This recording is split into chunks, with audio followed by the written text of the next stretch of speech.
Hello guys, welcome to world of our family. ഇതിപ്പോൾ ഞങ്ങൾ കുട്ടികളും മക്കളൊക്കെ ആയിട്ട് ജോലിക്ക് പോവുകയാണ് കേട്ടോ. അപ്പോൾ ചോല എന്ന് പറഞ്ഞ് കേട്ടിട്ടുള്ളൂ, ഞങ്ങളിതുവരെ ആ ചോല കണ്ടിട്ടില്ല കേട്ടോ. അപ്പോൾ ഒരു വട്ടമായിട്ട് കുട്ടികൾ ആരൊക്കെ ഒപ്പം പോയിട്ട് അങ്ങനെ കണ്ടിട്ടുണ്ട്. അപ്പോൾ അന്ന് തുടങ്ങിയതാണ് ജോലിക്ക് പോകണം എന്നുള്ള ഒരു ആഗ്രഹം കേട്ടോ. ഓൽക്ക് പിന്നെ ഒരു സ്വൈര്യം തന്നിട്ടില്ല. അപ്പോൾ ഞങ്ങളെ വീടിൻ്റെ മേലെ ഭാഗത്താണ് കേട്ടോ ഈ ചോല കിടക്കുന്നത്. അപ്പോൾ എല്ലാവരും കൂടി പോവുകയാണ്. സിലു സൈക്കിളൊക്കെ ആയിട്ടാണ് കേട്ടോ പോകുന്നത്. അപ്പോൾ ഓളെ കൂടെ തന്നെ കുട്ടികളും കുറേ ആൾക്കാർ അങ്ങനെ മുന്നിൽ പോന്നീനു. അതാണ് കേട്ടോ സൈക്കിളും ഓളെയൊന്നും കാണാഞ്ഞത്. ഇതിപ്പോൾ എൻ്റെ ഫ്രണ്ടിൻ്റെ വീടാണെന്നും പറഞ്ഞുകൊണ്ട് അങ്ങനെ കൊണ്ടുപോയി വെച്ചതാണ് കേട്ടോ അവിടെ സൈക്കിളൊക്കെ വേഗം വെച്ച് വന്നപ്പോൾ ഞാൻ ചോദിച്ചു, ഈ ഓലോട് പറഞ്ഞിട്ടില്ലേ ഇവിടെ സൈക്കിൾ വെക്കണുണ്ട് എന്ന് പറഞ്ഞിട്ടില്ലേന്ന്. അപ്പോൾ അതൊന്നും ചെയ്തിട്ടില്ല കേട്ടോ. അപ്പോൾ ഞാൻ പറഞ്ഞു, എന്നാൽ വേഗം പോയി ഓലോട് പറയാം, ഓല മുറ്റല്ലേ, നമ്മൾ കാര്യം പറയണ്ടേ എന്നൊക്കെ പറഞ്ഞ് അങ്ങനെ ഓല് പോയിട്ട് വിവരം പറയാൻ പോവുകയാണ് കേട്ടോ. അപ്പോൾ ആ വീട്ടുകാരോട് പറഞ്ഞുകൊണ്ട് ഓല അങ്ങനെ തിരിച്ചു പോരും ചെയ്തു കേട്ടോ. അപ്പോൾ അത് ഫ്രണ്ടിൻ്റെ വീടായാലും നമ്മളൊരു മുതൽ വെക്കുമ്പോൾ അത് ഓല ഒന്നും അറിയണമല്ലോ അല്ലേ. അതൊക്കെ കഴിഞ്ഞ് വണ്ടിയൊക്കെ വെച്ചുകൊണ്ട് ഓൾ അങ്ങനെ വന്നു കേട്ടോ. അപ്പോൾ നോക്കുമ്പോൾ അത് അവളെ തലയിൽ ഹെൽമെറ്റ്. അപ്പം ഈ എന്താ അതവിടെ വെക്കാഞ്ഞത് എന്ന് ചോദിച്ചിട്ടോ. അപ്പോൾ അതങ്ങനെ മറന്നു പോകുന്നു. പിന്നെ അത് തലയിൽ ഇട്ടിട്ടാണ് കേട്ടോ പോണത്. ഇതിപ്പോൾ ഞങ്ങളൊരു കയറ്റം കയറി വന്നുകൊണ്ട് പിന്നെ ഒരു ഇറക്കം കുത്തനെ ഇറങ്ങുകയാണ് കേട്ടോ. ഞാൻ ആദ്യമായിട്ടാണ് കേട്ടോ ഈ ജോലിക്ക് വരുന്നത്. അപ്പോൾ കുട്ടികൾ കണ്ടിട്ടുണ്ട്, അതുകൊണ്ട് പിന്നെ ഓലെ കൂടെ തന്നെ അങ്ങനെ പോരുകയാണ്.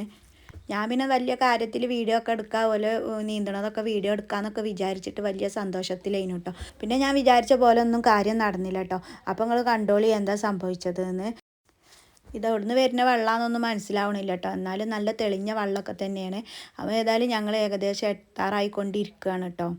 അപ്പോൾ ഇതാണ് നമ്മുടെ ചോല എന്ന് പറയണത് കേട്ടോ. ചോലയൊക്കെ നല്ല ഭംഗിയിൽ ഉണ്ടാക്കി വെച്ചിട്ടുണ്ട് കേട്ടോ. ഒരു സ്റ്റെപ്പും കാര്യങ്ങളൊക്കെ ഉണ്ട്. പക്ഷേ നമ്മൾ വിചാരിച്ച പോലെ ഒന്നും നമുക്ക് വീഡിയോ എടുക്കാൻ പറ്റിയില്ല കേട്ടോ.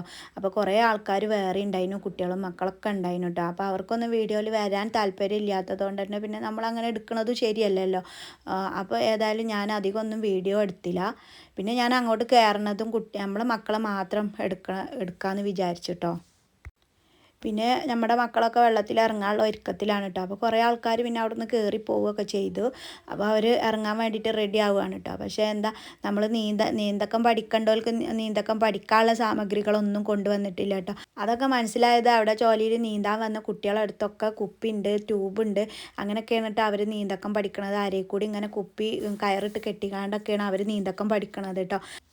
പിന്നെ ഞങ്ങൾ വലിയോലൊക്കെ അങ്ങനെ ഇറങ്ങിയാണ്ട് പിന്നെ ഓരോരുത്തരായിട്ട് പിടിച്ചുകൊണ്ടൊക്കെ അങ്ങനെ കടത്തി നീന്തിച്ചൊക്കെ ചെയ്തു കേട്ടോ. പിന്നെ അവിടെ വന്ന കുട്ടികളൊക്കെ കൊടുന്ന സാധനങ്ങളൊക്കെ ഓൽക്കും കൊടുത്തിട്ടോ, നീന്തക്കം പഠിക്കാൻ ട്യൂബും കുപ്പിയൊക്കെ. അങ്ങനെ കുറേ നേരം അങ്ങനെയും കളിച്ചിട്ടോല്. ഇപ്പോൾ അതാ കുളിയൊക്കെ കഴിഞ്ഞുകൊണ്ട് അങ്ങനെ കയറിയിട്ടുണ്ട്. അപ്പോൾ ആർക്കും വെള്ളത്തിൽ നിന്ന് കയറാൻ ഇഷ്ടം ഉണ്ടായിരുന്നില്ല കേട്ടോ. പിന്നെ ഇനി നമുക്ക് അടുത്ത ആഴ്ചയും വരണം എന്നൊക്കെ പറഞ്ഞുകൊണ്ടാണ് കേട്ടോ അപ്പോൾ അങ്ങനെ വലിച്ച് കയറ്റി കൊടുന്നത്. ഈ വീഡിയോ കുറേ മുന്നേ എടുത്ത് വെച്ചതാണ് കേട്ടോ. അതിന് ശേഷമാണ് കേട്ടോ മസ്തിഷ്ക ജ്വരം പോലത്തെ പനിയൊക്കെ വന്നുകൊണ്ട് ഓരോ കുട്ടികൾ മരിച്ചു എന്നൊക്കെ പറഞ്ഞ് കോഴിക്കോടൊക്കെ ന്യൂസൊക്കെ വന്നത്. പിന്നെ അതിന് ശേഷം ഞങ്ങൾ ജോലിക്ക് പോയിട്ടില്ല കേട്ടോ. ഇങ്ങനെയൊക്കെ കെട്ടി നിൽക്കുന്ന വെള്ളത്തിൽ നിന്നാണല്ലോ അങ്ങനത്തെ ഓരോ അസുഖങ്ങളും ഒക്കെ ഉണ്ടാവുന്നത്. പിന്നെ നമ്മളായിട്ട് എന്തിനാ ഓരോ അസുഖങ്ങൾ വരുത്തി വെക്കണേന്നും പറഞ്ഞിട്ട് പിന്നെ കുട്ടികൾ പറയായിട്ടല്ല കേട്ടോ നമ്മളിതുവരെ അങ്ങോട്ട് തിരിച്ചു പോയിട്ടില്ല. എന്തൊക്കെ പറഞ്ഞാലും കുട്ടികൾ നീന്തൽ പഠിക്കണം എന്നുള്ളത് നിർബന്ധമായ കാര്യമാണല്ലേ.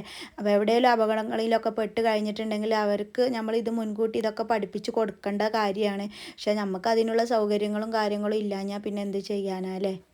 അപ്പോൾ സൈക്കിളൊക്കെ ആ പെരയിൽ നിന്ന് എടുത്തു കൊടുക്കാണ്ടുള്ള രംഗമാണ് കേട്ടോ ഈ കാണുന്നത്. അപ്പോൾ സൈക്കിളിന്മേൽ കയറാനുള്ള തിരക്കാണ് കേട്ടോ അവിടെ. അപ്പോൾ ഇത്രയേ ഉള്ളൂ നമ്മുടെ വീഡിയോ. അപ്പോൾ എല്ലാവർക്കും ഇഷ്ടപ്പെട്ടു എന്ന് വിചാരിക്കുന്നു. ഇഷ്ടപ്പെടുകയാണെങ്കിൽ ലൈക്ക് ചെയ്യാനും ഷെയർ ചെയ്യാനും സബ്സ്ക്രൈബ് ചെയ്യാനും ഒന്നും മറക്കരുത് കേട്ടോ. അപ്പോൾ നിങ്ങൾക്ക് ഈ വീഡിയോയെ കുറിച്ചിട്ട് എന്തെങ്കിലും കമൻറ്റ് അറിയിക്കാനുണ്ടെങ്കിൽ അപ്പോൾ നമ്മുടെ കമൻറ്റ് ബോക്സിൽ അറിയിക്കുക.